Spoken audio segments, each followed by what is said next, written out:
Welcome back to the Done Deal Show. I'm joined again. He's back for the summer. Dean Jones is here. How are you, mate? Yeah, I'm good, mate. Yeah, good to be back. Blimey, I mean, the transfer window's not even open yet. It's been about 10 transfers. It's ridiculous. I don't know why they set this date in the middle of June that the window was open from, because clearly it's absolute nonsense, isn't it? Clubs have started doing business mid-May, basically, earlier than that if you're Brighton. So it's been one of the busiest periods I've known in transfer season.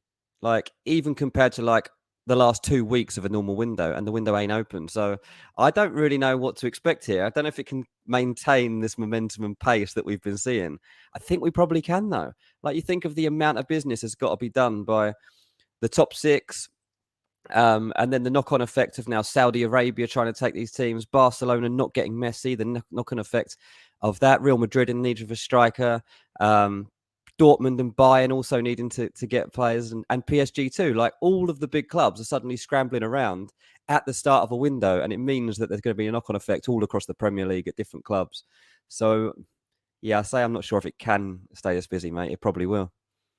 Yeah, I agree. And I think this Saudi Arabia are almost like the new China in terms of there was that few year they're going to pick up.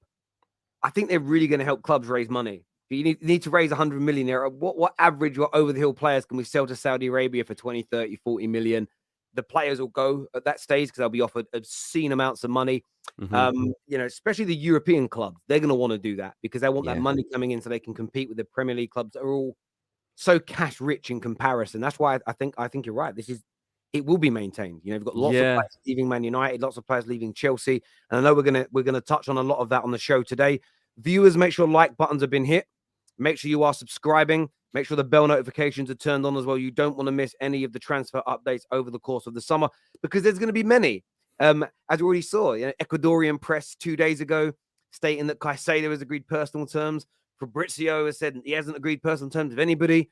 But again, I love it because I remember 2 years ago in the January window, or a year ago in the January window, when the Argentina press were saying City are advancing talks of agreed personal terms. The European press said no way, Man United are leading the way. And then he signed for City. That's why I love it, because there's always trials, tribulations, ups and downs. And I'm sure we'll be going through lots of that with Dean over the course of the summer. But I want to start with Manchester United and the news surrounding.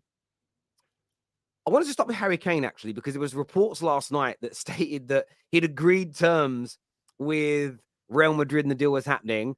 2 hours later, there was more reports from Spain saying Madrid have walked away. He's too expensive. What is the latest with Harry Kane? He's linked to Man United. And if Man United can't get him, what's the alternative for them? Yeah, honestly, like having Twitter notifications on at the moment on transfer pages from their it's mad. You can go out for like 2 hours, and in the time that you're out, you can see a whole story unfold from like interest rising. It's accelerated. A deal's nearly done. Oh no, it's collapsed. Like, I've seen that like 3 times in the last week on various transfers over such a short period of time that it's mad. But Harry Kane, like, leaving Tottenham is extremely unlikely. I think a lot of us are in a situation where we'd like to see Harry Kane leave right now and go and test himself somewhere else and see how Tottenham would cope without him and what they would do to react. But the reality is that Daniel Levy is highly, highly, highly unlikely to allow him to join Man United. Like, it's almost impossible that Harry Kane would be allowed to join Man United for a transfer fee now, even with 1 year left. So that's what Man United have to overcome. If they like are adamant that this is the guy, then they've got to go there with an offer that is literally too good to turn down. And that's going to be like, I don't know what Levy would consider too good to turn down. 150 million. I'm speculating right now, but that it's going to have to be stupid. Even then, I still don't think he'd want to do it. So United have to react to that situation. There's an awareness, obviously, that like it was always going to be hard to sign Harry Kane. But you watch the FA Cup final and you see what United are lacking. There's no goal threat in that team. If they have Harry Kane as the focal point in that team, then it's completely different. Like, suddenly Man United could have won that FA Cup final. I'm not saying that they were as good as Man City. They're not as good as Man City. But you put Harry Kane into the equation And they kind of are, because Harry Kane scores 30 goals a season guaranteed, and he just elevates your levels like he has done at Tottenham. So I understand where United are coming from with it. Ten Hag definitely rates him and would definitely like him. I'm told believes that he doesn't see any reason why they wouldn't be able to get him. But then again, he doesn't never had to deal with Daniel Levy season after season after season and understanding how this guy works. What makes it interesting, obviously, is like Real Madrid coming on the scene. Now, they seem, like you say, quite confident that he would be interested in that. And for most players, they are. For most teams, they're kind of willing to sell to Real Madrid because they know that they can get good value for that player, even at a time when their contract is winding down. So think back when, I don't know, when Eden Hazard joined Real Madrid, and the amount of money that Chelsea were able to get at that moment in time. It was a great deal still, even though they didn't want to lose him. So that is there. Harry Kane as part of that Real Madrid team would be unbelievable.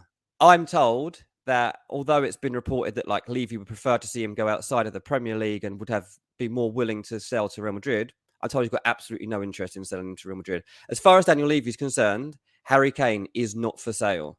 And that's that. There isn't anything to be had in terms of a discussion as far as he's concerned about that. Kane turns 30 this summer. Kane is going, into the final year of his contract. But they're going through, obviously, a period of evolution here. They brought in a manager that is low profile. There's no doubt about that. They're pretty excited about what could happen here. But if they start next season with Ange Postecoglou, a manager that the fans are hoping is good but don't know, and don't have Harry Kane there, the risk factor for Tottenham's season is like through the roof. And like Daniel Levy cannot risk everything here on losing Kane, having a new manager, having no captain too. Hugo Lloris is going. Kane is the obvious guy that comes in as the captain next season. If he's not there, there's no captain either. So, yeah, I don't see Harry Kane leaving, mate. I really don't, as it stands. I understand that. I get the rationale of Daniel Levy, but I also think to not get any money for him and to allow him to leave for free a year later, all you're really doing is kicking the can down the road. They're still going to have those problems, I believe, in a year's time. I don't actually think that the signing of Postecoglou is that good. I think he lacks the experience needed. The way I see Spurs fans kind of overhyping it online, it may have been Shakespeare that says it. Is it one does protest too much? It's almost you're making such a this is amazing. So I don't quite believe your your hype around that, but I get what you mean with the Kane thing. It's going to be very, very hard. If Man United can't get him, we've obviously seen the links to Rasmus, Hojlund. Is that who you're hearing is the main sort of secondary target, or could there be some other names on the horizon for Man United? I think you can see that United have two tiers of targets when it comes to fixing this problem. So you've got obviously Kane as I'd say he is like the top choice. And then you've got Osimhen and Vlahovic, I think, who come in as top tier strikers on the list. And then below them, I'd say you've got Rasmus Hojlund, you've got Randall Kolomuani, Gonzalo Ramos to some extent, and Lautaro Martinez to some extent as fallback options. And they're all very different, and they're all there's varying degrees of interest in each of those players. But this is the situation United have got is like, where do they end up landing? So you go through it, okay, Osimhen, 120, 130 million pound, like highly unlikely to happen. Napoli don't want to sell. Okay, the manager's left, like perhaps the squad comes a bit more unsettled, but still huge investment at the moment, considered unlikely. Vlahovic, let's see who the new manager is and stuff at Juventus, what the season looks like for them going forward. In terms of a transfer fee, I think it's achievable.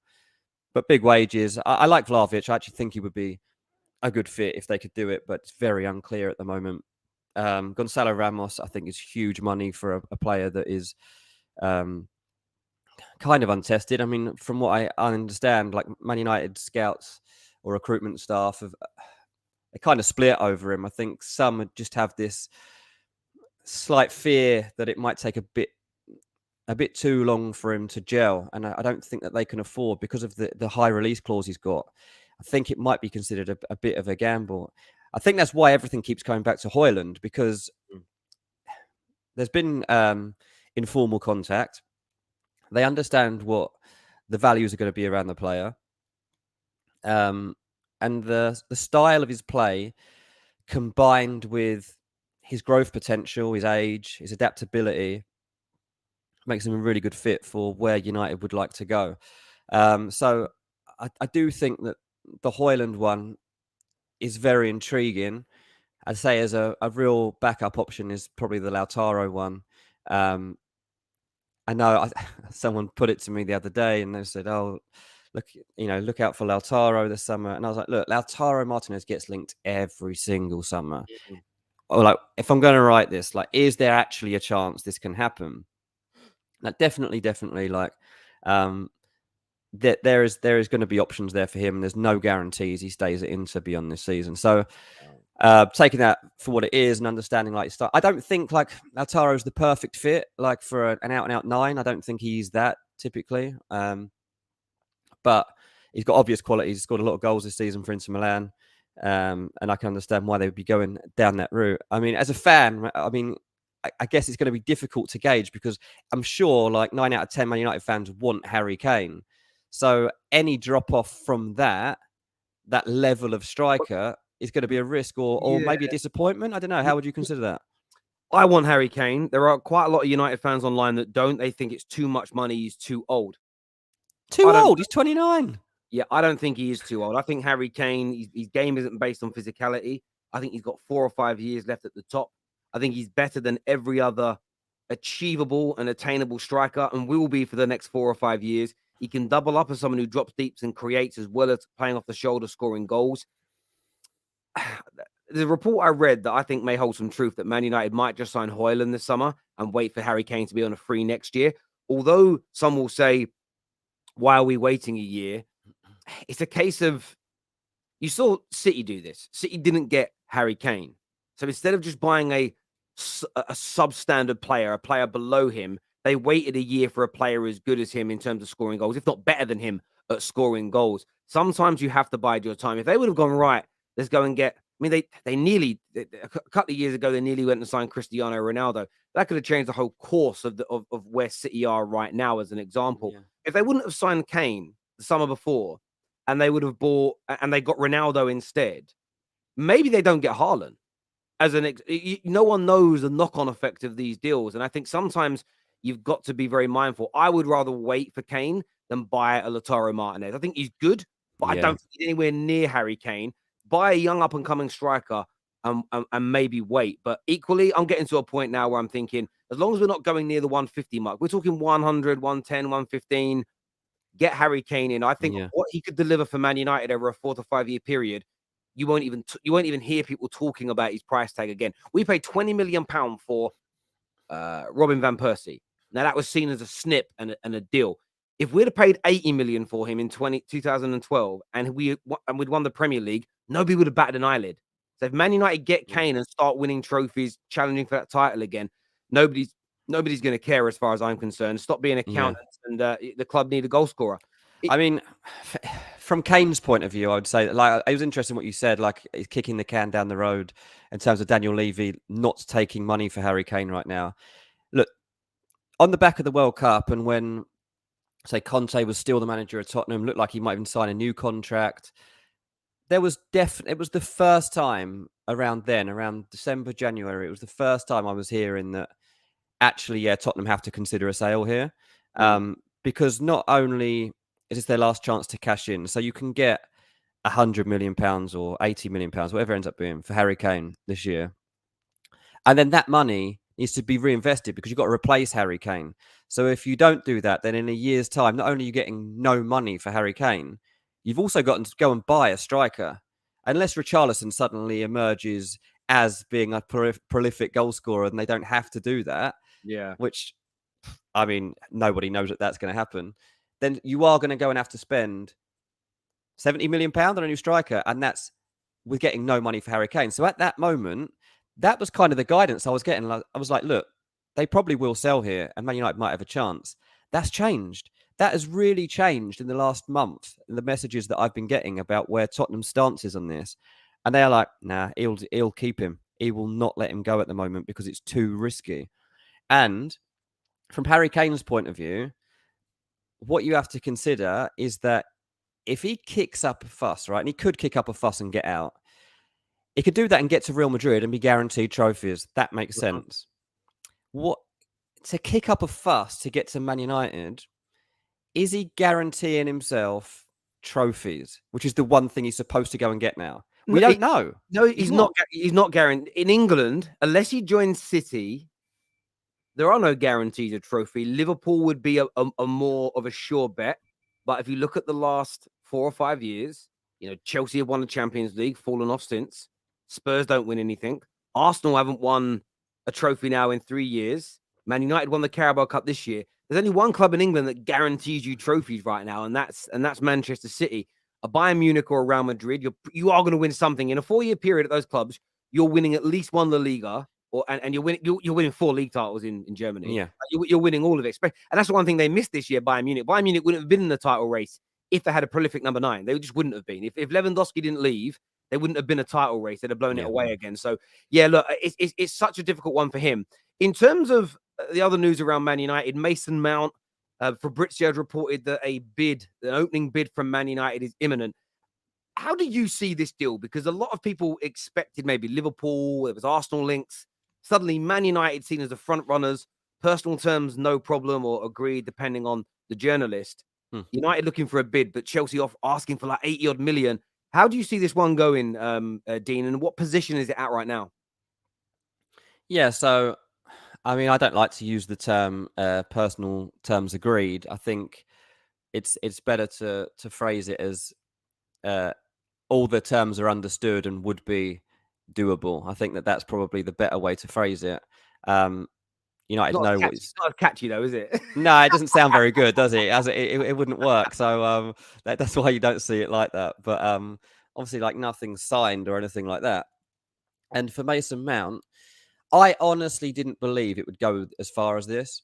I always thought, especially once Pochettino was getting the job, that there would be one last round of talks and that Mason Mount would end up re-signing at Chelsea.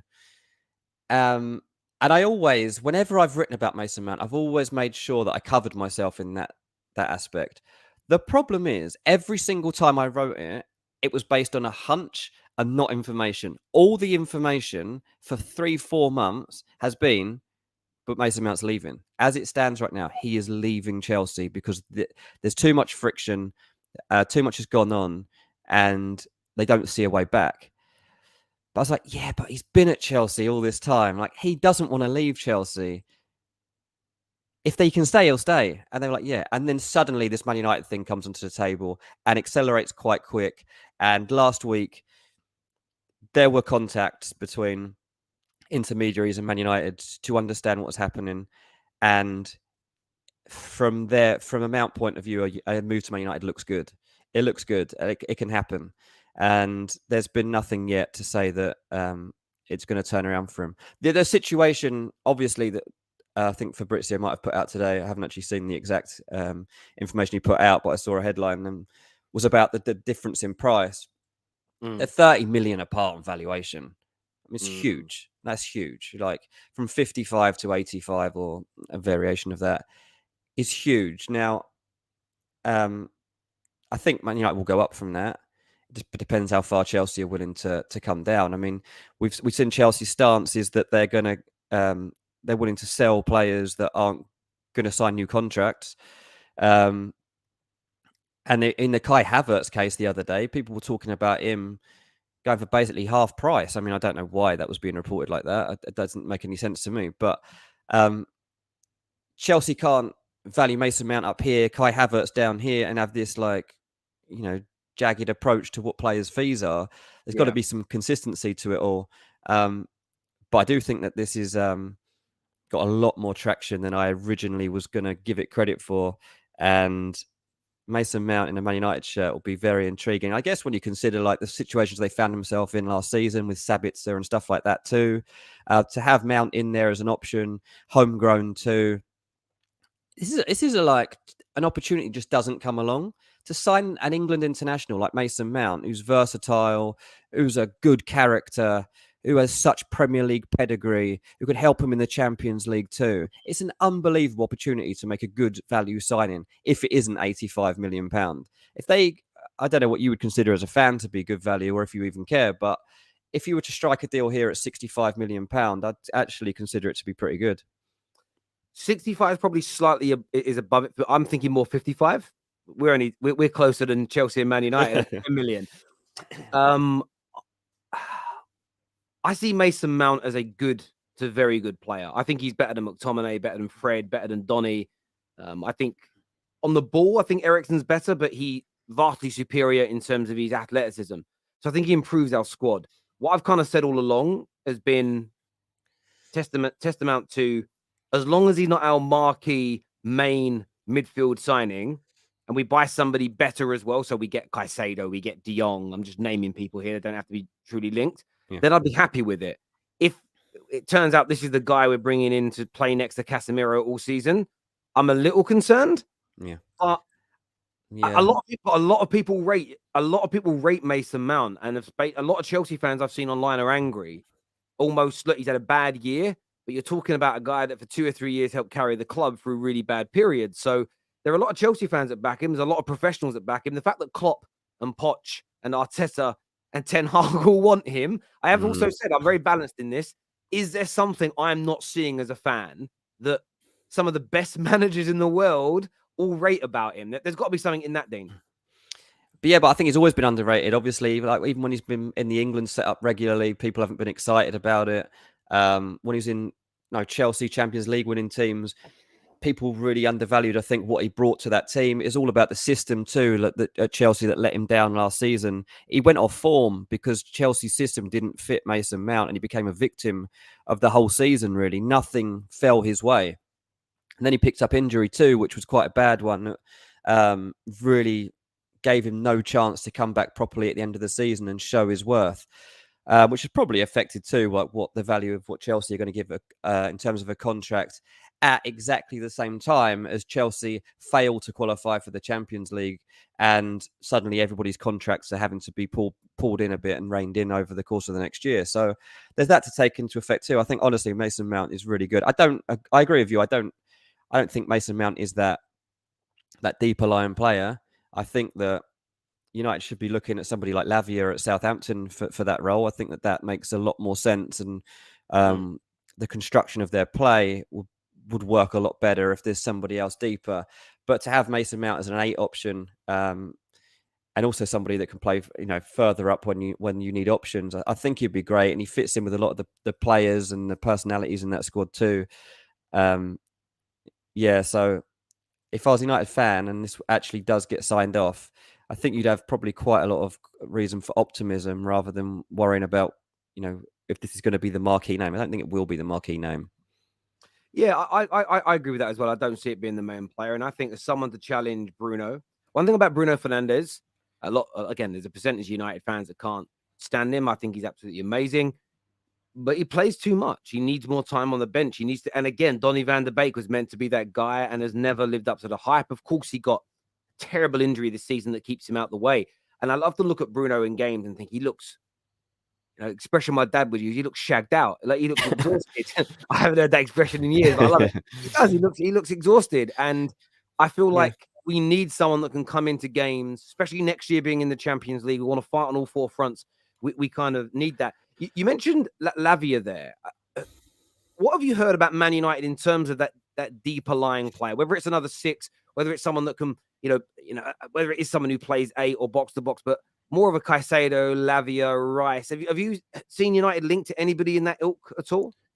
I think there's interest in Lavia, and I think it'll be interesting once that one gets going. I think he's having a little break, and then they're going to look to attack the options that will be available to him, and he's got some really good ones potentially. I think he's actually available at a pretty good price too, Lavia. He had a really good season at a Southampton team that were very poor, so I think that tells you everything you need to know about his own mindset in terms of self-motivating. Great, could be a great asset. Caicedo, I wouldn't say United are the front runners for that one at the moment. We can talk about that one in a second in terms of where he might be going. But Declan Rice it's got potential if the Arsenal thing doesn't happen again. We'll speak about Rice in a minute. But United do like Rice. I know it wasn't. I think 2 or 3 weeks ago there was news stories about Rice to Man United. Yeah, there's something there. There's something there, and it would, if the Arsenal thing doesn't happen, then I would definitely get my hopes up as a United fan. This all makes me think that like the Mount isn't that. Like Mount's never been hyped up as like the player that United have been looking at as the midfield option. I want And him, man. if I want him. I watched him last night, and I saw people look. Listen, Twitter's a weird bubble. Saw people getting at him.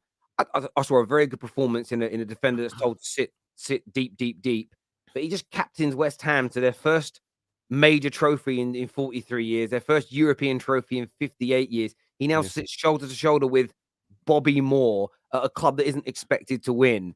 And it isn't just his ability on the ball. It isn't just his range of passing. It isn't just his combative nature, his reading of the game, his physicality. This guy's leadership ability is absolutely astoundingly good. And I think that if he goes into a team where he's surrounded by Caicedos and Fernandez's of this world and Martinez is behind him, Arsenal, as you say, are more likely, which we'll get onto in a bit.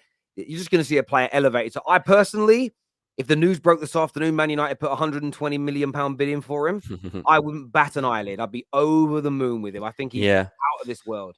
Rightly so. I mean, in terms of who else might come under the radar, I mean, I think we need to just beware that United have continued to scout heavily in the Netherlands, and Eredivisie continues to be somewhere that Erik ten Hag will turn to in times of need and reliability. I think that's probably a key word here when he's looking for signings that he thinks can transfer their skills from one league to another.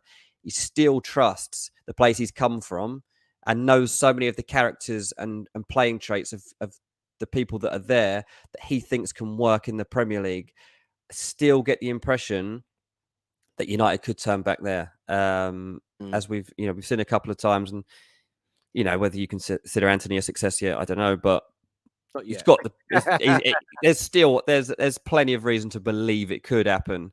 Lisandro Martinez obviously has been different class, so yeah, that might be an area. Obviously, there are players like Kudos who is a bit further forward than a deeper line player, but there's interest in him too. Yeah, most definitely. Viewers, make sure you're hitting the like button. Make sure you're subscribing to the Terrace as well. Chelsea news coming next. We are touching on Arsenal and Declan Rice. Is that going to be a done deal soon? Dean's going to give us the latest on that. But in terms of Chelsea, a big story that's circulating today, and I want to read this out here. It says that Arsenal remain interested and United are keeping tabs on the situation. However, it's reported that Chelsea are leading the race for now for Moises Caicedo. Is that what you're hearing? Are Chelsea the most likely destination if he is to leave Brighton, or is that being read wrong as far as you're concerned, Dean?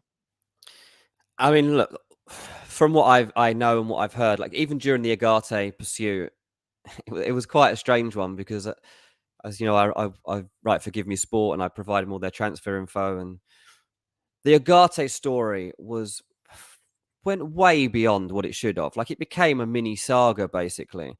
And it really was just a normal transfer pursuit. It was like it was like explorations being made. Obviously, there were certain negotiations being had, early stages and things like that. And obviously PSG were in the picture.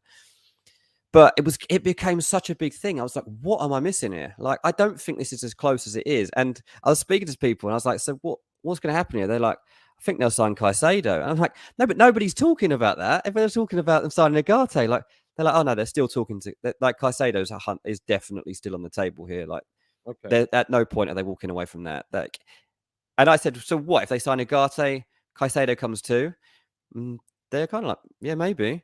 And when you consider like the amount of outs that are going at Chelsea in that area of the pitch at the moment, maybe it does make sense. I mean, the fact that Kante is moving on, Ruben Loftus-Cheek definitely moving on, Kovacic and his Manchester City links likely to be moving on.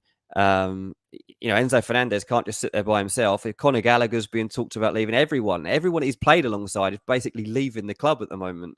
So probably not just one central midfielder that Chelsea are going to end up signing here. So that there's that worth bearing in mind. But yeah, they're definitely still on the tail of Caicedo. I don't think it's particularly close to happening. But they've been in touch over this for a little while now, understanding what would need to be done. they've obviously got to understand exactly where they stand in terms of getting players out of the door, so that they can go ahead and make transfers. They can't keep all these midfielders and start adding them. So now that Kante's going and others are going to fall into place elsewhere, it's going to open the door for them to actually push on and actually try and get a deal done as soon as they can, really, to start getting the squad in place for Pochettino, because that's going to be what he needs. But by the time pre-season gets underway, he's going to want the core of his squad there, and to know that at least his main one or two signings are, if not already there, then very close.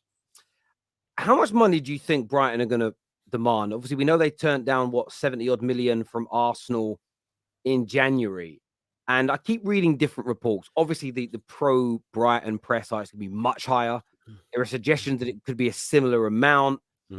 Mac-Allister has gone, though. So obviously there's going to be a little bit more pressure on them, because they won't want to, idealistically, they're not going to want to lose Caicedo and Mac-Allister after just qualifying for Europe. But their model is obviously to buy cheap and sell big to be able to keep reinvesting. But what do you see the price of it being? I think we have to bear in mind the last time there was a bid of 70 million odd on the table, it was in the middle of a season, and it didn't benefit Brighton to lose him in that moment and derail what they'd just built and what they were heading towards. And they've now made it. They achieved their objectives and unbelievable season, and to finish as high as they did.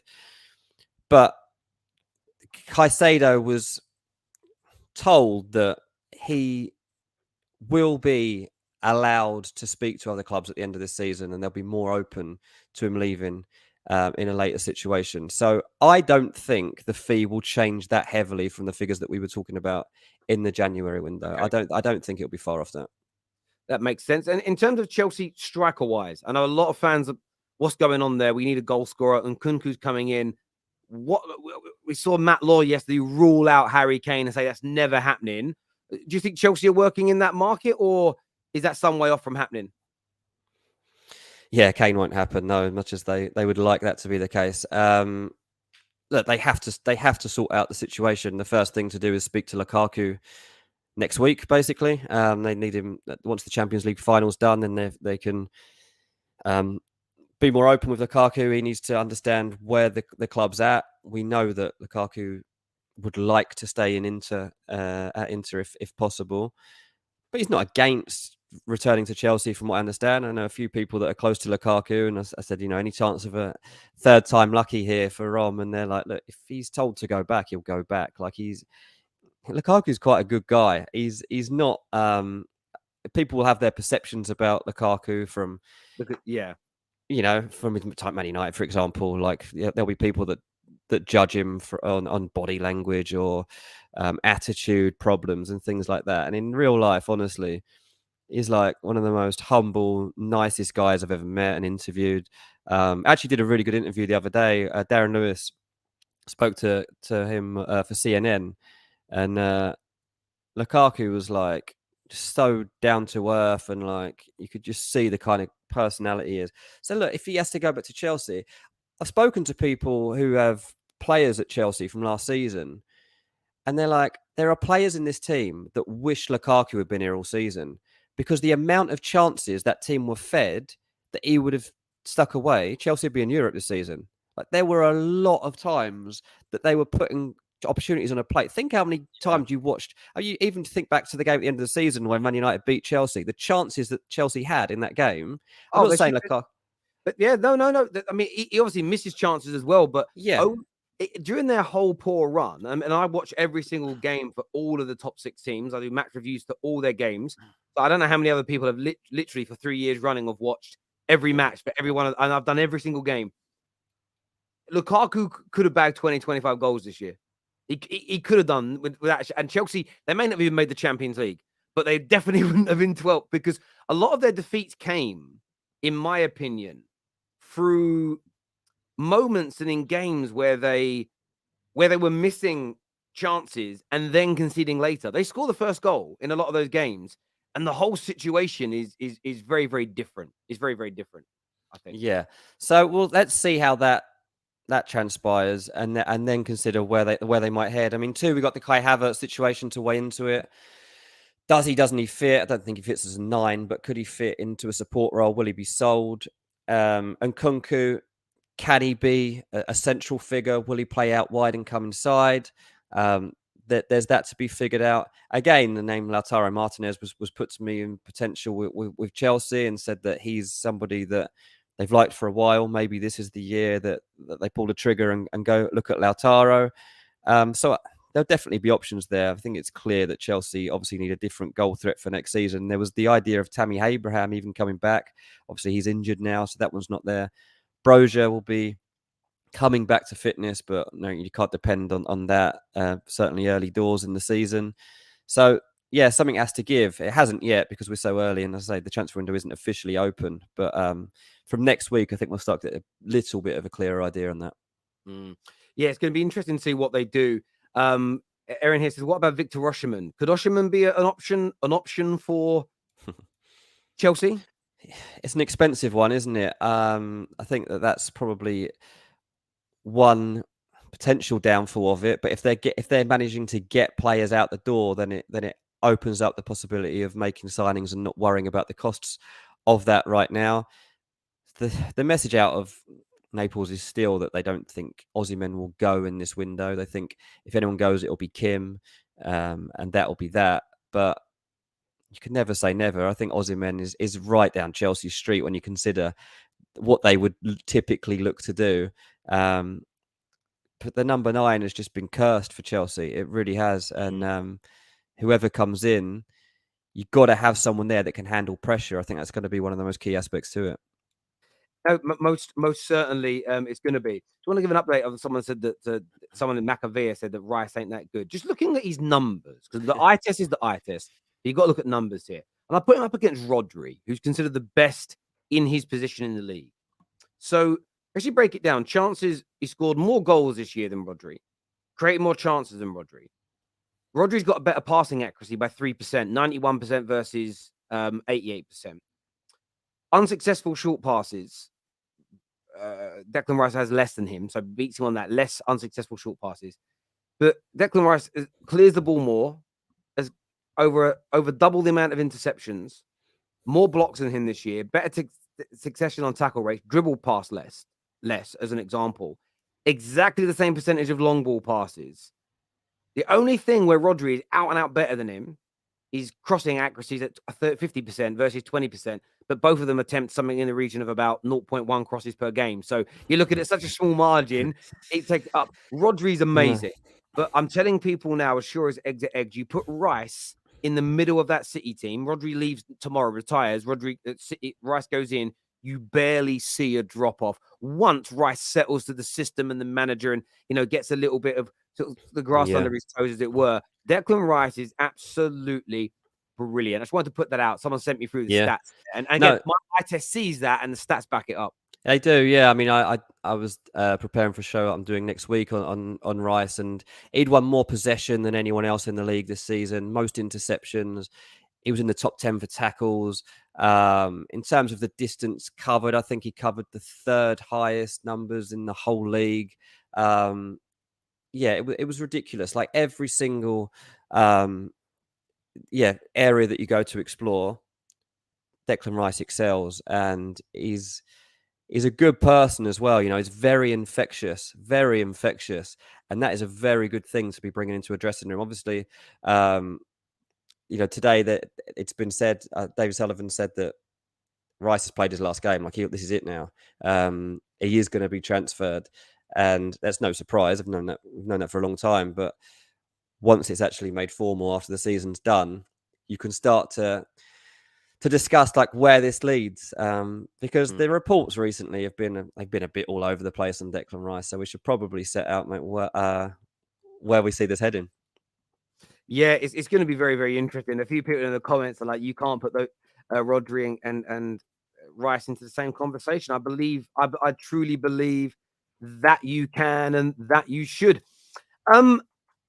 Liverpool have just announced the signing of Mac-Allister, as we all knew that they would do. We knew it was a completed deal a number of days ago. They're also looking at Manu Kone, and they're looking at Thuram as well to bolster that midfield. Liverpool look like they could be having a pretty big and decent summer, Dean. And I know it's hard to get transfer news on them because they're often quite tight-lipped, but it appears they're really going to be bolstering that midfield. Yeah, it's actually been a little bit looser actually this year. It's starting to, Mac-Allister's obviously been one that we've had an awareness of for a while, and at £35 million, it obviously is good value. They have to overhaul the midfield, and they have to upgrade from where they were last season. So Mac-Allister's definitely a good step in that direction. You consider like where they were at and who they've getting Milner out the door, Oxlade-Chamberlain out the door. There's Jordan Henderson's role is probably going to become a little less next season. Not sure what you're going to get out of Thiago, Fabinho. Who knows? I think you'll probably see at least one more Liverpool midfielder, but possibly two, especially if they've struck a deal at such good value. I mean, what we've learned really is that Liverpool aren't going to go into the 70s and 80s to sign players in this transfer window. The fact that they stepped away from Bellingham, which was quite a nice little PR spin on him in wanting to join Real Madrid, was still a good move. Like, they were able to, by saying that they were stepping away from the Jude Bellingham pursuit, it showed you, one, that they were actively setting their sights elsewhere to get things set for early in the transfer window, but two, also they were able to show people that they weren't willing to go and spend £80 million or so on a central midfielder in this window. So I think Liverpool fans can still have optimism. There's the Gravenberch case too, which they've been looking at to see if they can try and understand whether he's going to be allowed out of Bayern Munich. Thomas Tuchel has got a bit of a job on his hands to overhaul that team a little bit this summer. And in midfield, they don't have many options at the moment. They're obviously looking to sign. They're going to sign Konrad Laimer. I think that'll be announced today or tomorrow. They've got Joshua Kimmich, but in terms of depth chart, they don't have loads. So if Gravenberch is going to be allowed out, it's going to mean that somebody else is going in there. Maybe that's why they're interested in Declan Rice. Maybe. Yeah, maybe. Yeah, I mean, Liverpool, an interesting one. As you say, I think there's a few of the players that were looked at as done last year. Fabinho's name come up a lot by their own fans. I feel like you put energy and legs around him, he'll be fine. And this is, we saw, and he's gone now, and his drop off has been noted. And it sounds really, not a warped example, but Lionel Messi, he still scored lots of goals in Liga. That's because it's in my opinion, a substandard league compared to Spain and England. It's one of the reasons why Barca, the money's there as well, but I think Barca are right not to re-sign him personally. I know there's a weird PR about it all last night, but as he's Messi by name, but he isn't Messi anymore. And at the World Cup, look, he won the World Cup and he was brilliant. But the fortunes of Argentina changed when they brought the kids in around him and put legs around him, because a young, energetic team with legs can help to carry the lack of physicality of a player who's physically waning. What you can't have is too many of those players. And Liverpool, to bring it back to the example, is they've got too many players that are getting towards the latter end of their careers, have been run into the ground by this fast and furious system of Klopp's. What they need is legs around them. And I think you put these young players, the Mac-Allisters, Kones, Thurams, Gravenberch, you put that around Fabinho, I think you'll get a lot more out of him. I think you'll get 2 or 3 more years out of him. You just can't, when you have him next to Thiago that's crocked and an old man Henderson, it's like the last of the summer wine in the midfield. Do you know what I mean? And they just can't cope with it. So I think for me, looks like very good business for Liverpool. They're cooking nicely. They're buying for the here and now, but with a little bit of an eye on the future as well. It's a really good mix I think they're getting. As a Man United fan, I hate saying that, but you put runners around some of these players, and I think you'll see a resurgence in a few of them next year. One player we slightly mentioned earlier, we're kind of going back to Chelsea here a little bit, but Kai Havertz, Real Madrid feel that he's too expensive according to reports today, but are interested in him. Do you see Havertz leaving? Do you think that's going to be a player that's going to leave Chelsea? I think there's a possibility. I wouldn't say it's likely at this stage. Real Madrid saying he's too expensive. I mean, Chelsea paid £75 million for him a couple of years ago. I'm not sure what price they thought they might be getting him at. Chelsea aren't going to just like. It was reported quite heavily actually that he could go for, I think, 40 to 50 million euros. Somebody reported a few days ago that they might try to sign Havertz at. And I mean, that just doesn't, to be honest, fit with what I've been told for any of the players that Chelsea are trying to get rid of.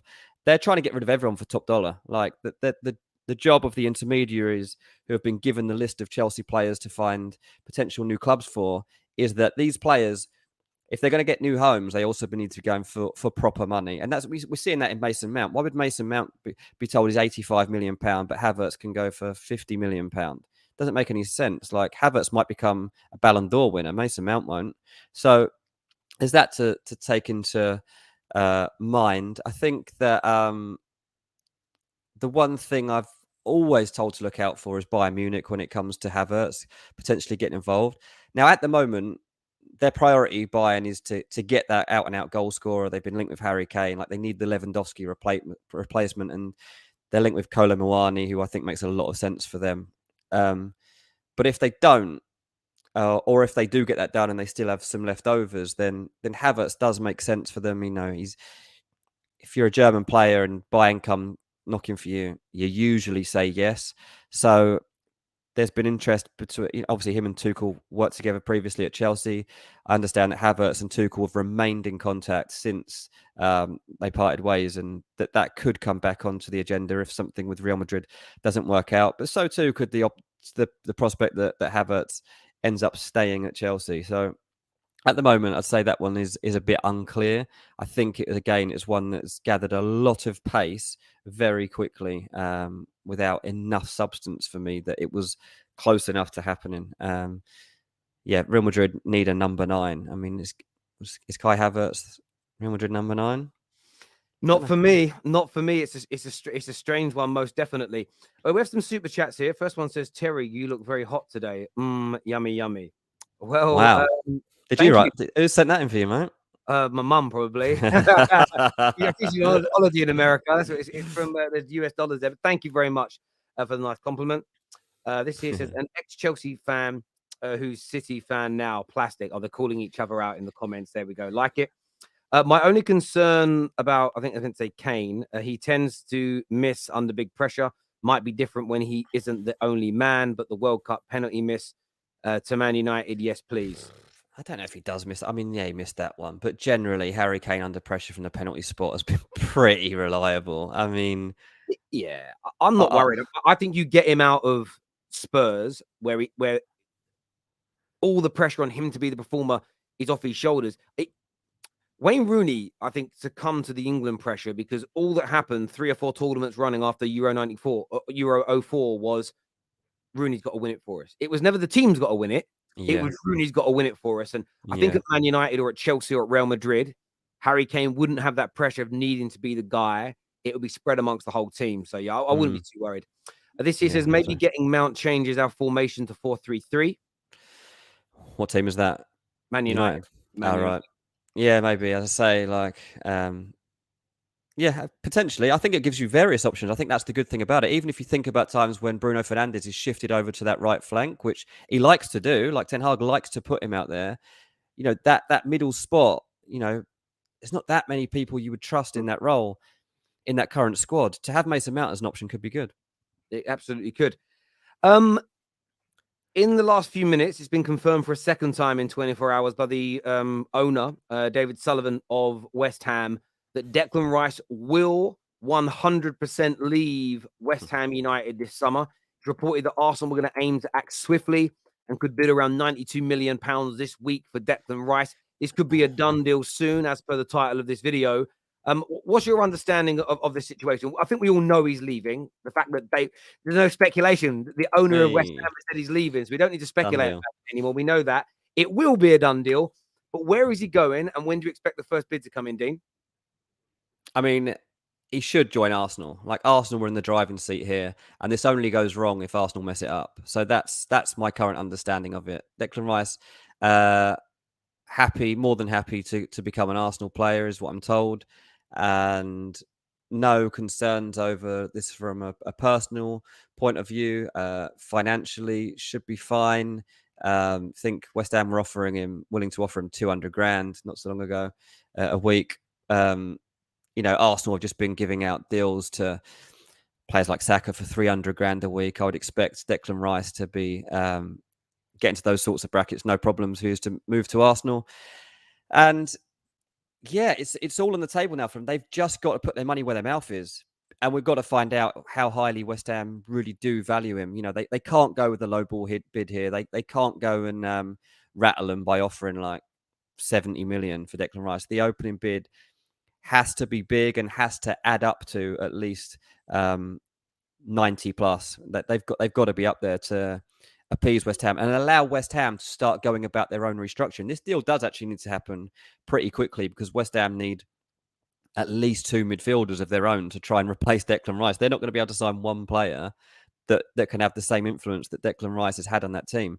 He's their captain. He's everything. He's a poster boy of West Ham. And like they're going to lose a lot from this when he's gone. And this is a team that have been in a relegation battle for a lot of the season. So wouldn't surprise me if they use the Declan Rice money to help them go and buy 3 midfielders next season. That's how important he is. But it's also about finding the right players. So Arsenal have to go and be aggressive about this and with their money and show that, you know, this newfound status that they've got, that they can back it up. Like they've got to think big now. They've started to act big on a football pitch. Now think big in the transfer market. A couple of years ago, this was a team that were scraping around across Europe thinking we don't really know where to shop anymore because we're not in the Champions League.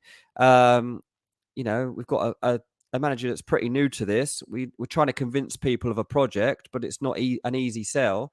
And suddenly that's completely changed. You've been in a title race and you go and say to Declan Rice, come and be the heartbeat of this team. He wants it. He definitely wants it. So I think my hunch is it will happen. If it doesn't happen, then people are waiting to pounce, obviously. Man United are waiting to pounce. Chelsea waiting to pounce. There's been also this talk around Bayern Munich. I mean, I'm sure that the information for those Bayern reporters is coming from a good place. They're obviously being fed positive updates.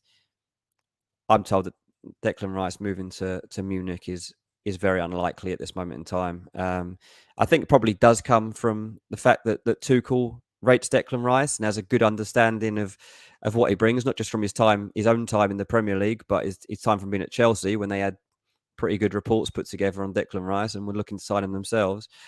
But Declan Rice definitely prefers the prospect of staying in the Premier League than joining Bayern Munich. So that would be a last resort for me from everything I've heard. Look, I agree with everything you say. My head tells me 110% he's going to be an Arsenal player. Unless something goes wrong. And this is about why did Hojlund Mudryk become a Chelsea player?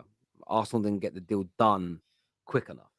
Reminds me of when Spurs missed out on both Traore and Luis Diaz because they didn't get the deals done quick enough. Man United, you spoke about this early part of last summer, were leading the way with Darwin Núñez, but pussyfooting around. Liverpool then got involved, bang, took him away. And there's actually reports today talking about United really trying to get business done quickly this year because of missing out on a couple of targets recently that obviously the manager won't moan about publicly because he's professional and he's got tact. That's the only way I agree with you 110% this goes wrong for Arsenal. I think he's bought into the idea. I think he's ready. What they can't do, Arsenal, is go, right, we know you want 100 million. Let's just say that figure, for example. There's 80. There's 81. There's 85 with a better structure. There's 88 with a bit more of a structure. And prolong this for weeks and weeks. One, you're going to piss off West Ham, who, again, their owner, and I'll quote their owner here, says in due course, we have to get on and we have to get a replacement, or in this case, several replacements. So they know they need to bring in 2 or 3 players to cover what they get from him as an individual. Yeah. If they dilly-dally Arsenal and their bids are just not big enough, not structured well enough, West Ham are going to get annoyed. Declan Rice will, because it's human nature, become a little bit, is this going to happen? And that's when, as you say, maybe a Man United or maybe a Chelsea steps in and says, look, there's £100 million. Declan Rice, they've offered you 250. We'll offer you 265. We want to make you the cornerstone of our team, the crowning jewel of the midfield. And that you might be able to turn his head and change his mind. As a Man United fan, I want that to happen. I want Declan Rice at my club. But I can't allow my hopes to get up at all because I feel like Arsenal have been in such a commanding position. But you're right. If they let this fall through their fingers, I think Arsenal fans are going to give Edu hell to pay if this doesn't happen because he just screams Arsenal player right now. You know, it really, really does. Yeah, exactly that. I mean, what we need to understand here is that Arsenal are in a strong situation financially. They're in a strong situation to talk to Declan Rice too, and he is the priority. Like Arsenal would have Declan Rice over anybody else right now. So yeah, they want. Look, when we get to this transfer window, we're going to see Arsenal try to sign probably 4 players. They want to add a bit more. I'll say strength, but just physicality. I guess they want to have a bit more about them for next season. Make sure that they've got the fancy play, but they're also up for the battles that are going to come their way. But ultimately, Declan Rice is the guy they 100% want. Like I think they'll go 90 million. I do think they'll do it.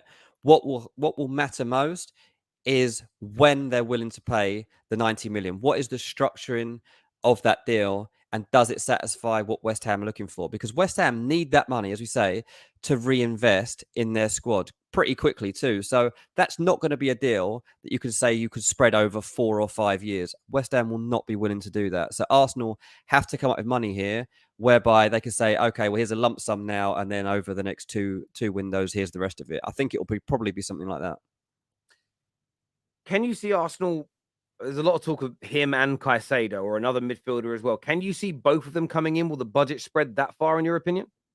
Be difficult, wouldn't it? I mean, you'd be looking at £160 million then. I do think that Arsenal have the power to go to £200 million spend across the window, but I know they also want the centre back, and I don't think the centre backs that they're looking at are particularly cheap.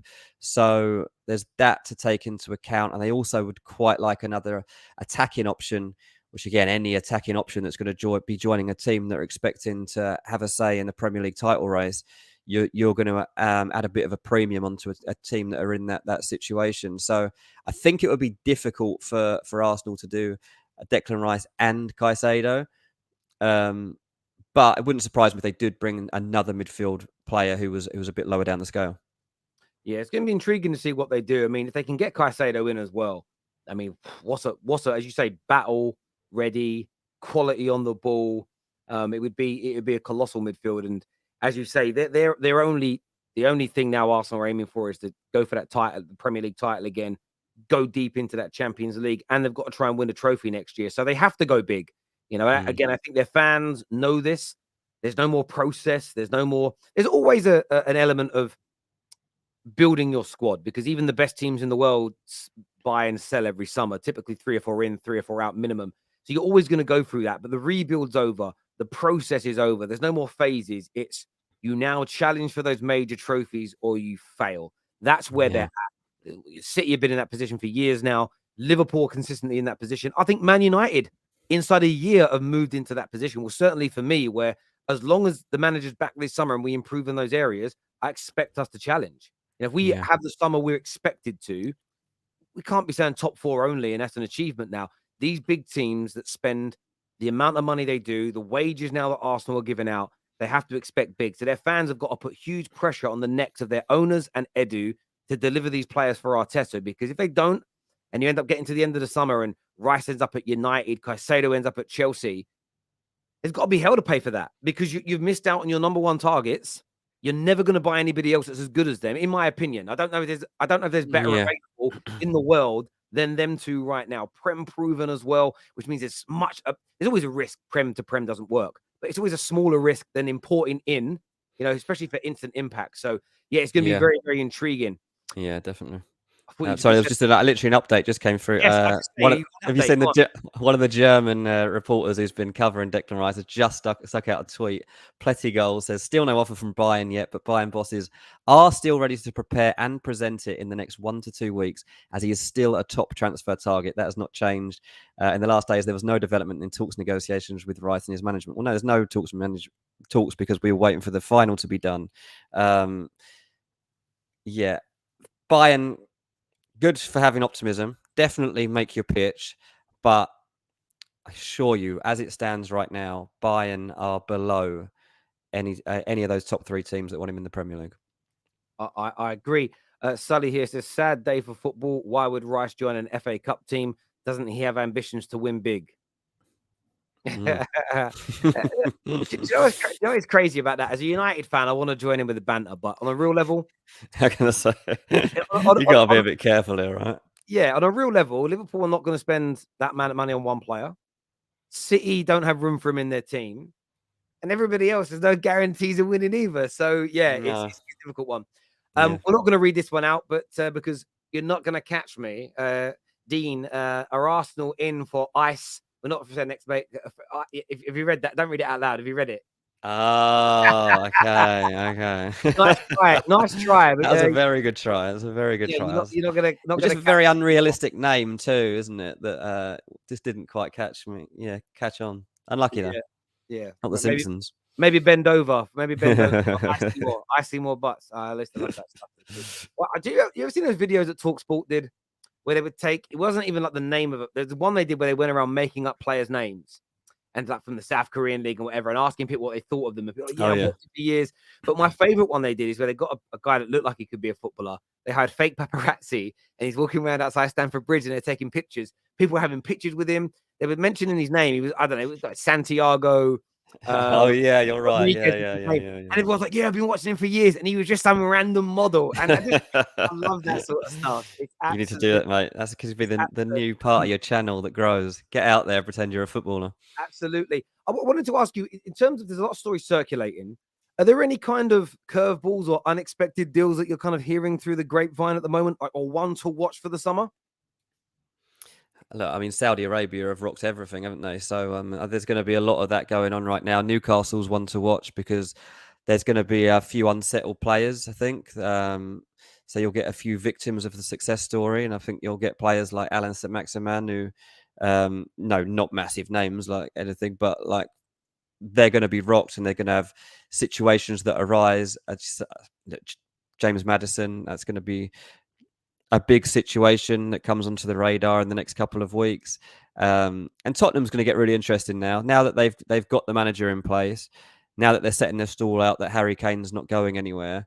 It's adding those pieces around it. So it'll be interesting to see what Tottenham actually are willing to invest here, because the first thing I know is like, who's the goalie they want? It's David Raya. Okay, he's £40 million. No, we're not paying that. We're not paying 40 million. We'll give him 30. It's like, okay, so we're back here. You've got to replace Hugo Lloris, but you won't spend £40 million on a goalkeeper.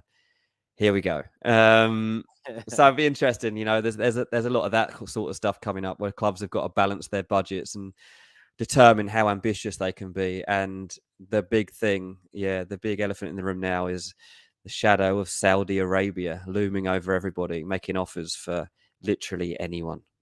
And the thing is, they're never going to offer St. Maximin as an example. They're never going to offer Rashford at Man United £1 billion a season in salary.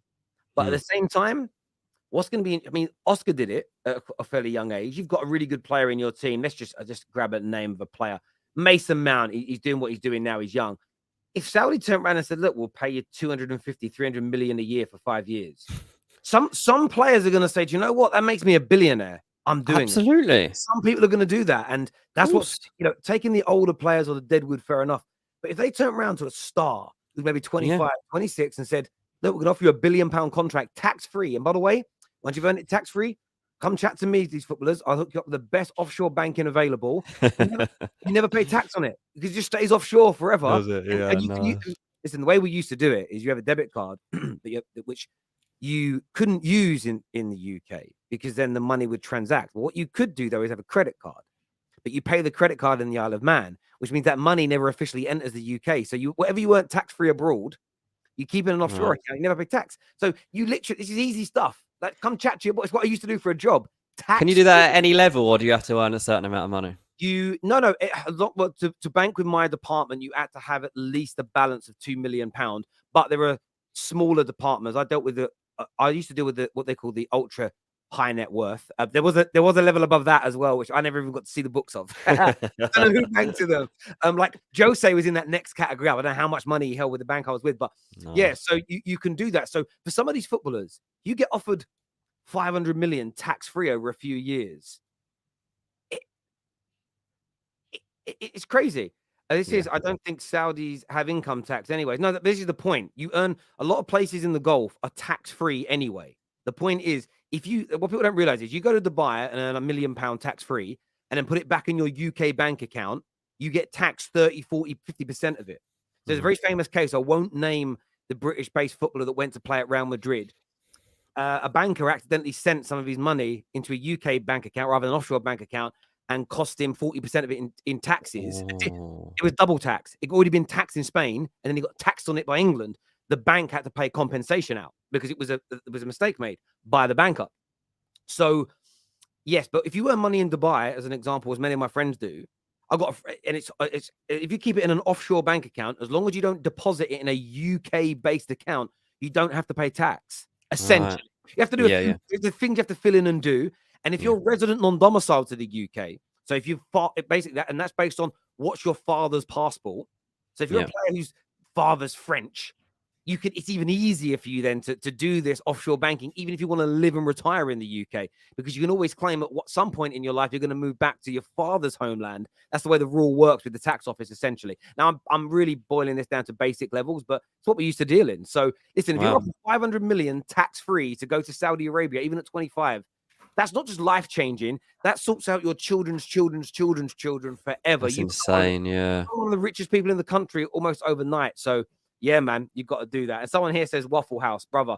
Look, just search resident non-domicile banking, my friend. You learn about a lot there, my friend. It's a little different if you're British, but there's still very easy ways around it. You walk up to any private bank and say, yo, I have about £500,000. What can you fix for me? They'll put you in contact with the best accountants in the world and you'll be sorted right out. It's like half the celebrities that we used to bank, that the things they used to preach on TV, but like, I've seen the way you do your banking mechanism. Yeah, when we die, hypocritical, yeah. But by the way, it's not tax evasion because it's not money you've earned in the UK. So look at it this way, CJ. If you went to work in France and paid tax there, why should you then pay double tax and by bringing it back into the UK? You need to have smart banking so that you don't pay tax twice on money that you've already paid tax on. If you earn it in the Middle East, they don't charge tax, so you're not breaking any rules. It's not tax evasion, my friend. It's called being smart with your money and not giving it away for no reason. There we go. Dean, always a pleasure to speak for you. Make sure, viewers, you hit the like and the share button. Make sure you subscribe. We're back later today at 4 p.m. with Don Hassan, who did shave his head off last night. He did a bet and said that if Liverpool don't sign, Jude Bellingham will shave his head off on camera. So he shaved his head live on stream last night. So he'll be on the show at 4 p.m. with me today. We'll have Dean back on the show again next week. We'll work out the times. Until next time, take care. Goodbye. God bless. And we'll be seeing you all again very, very soon. Bye-bye.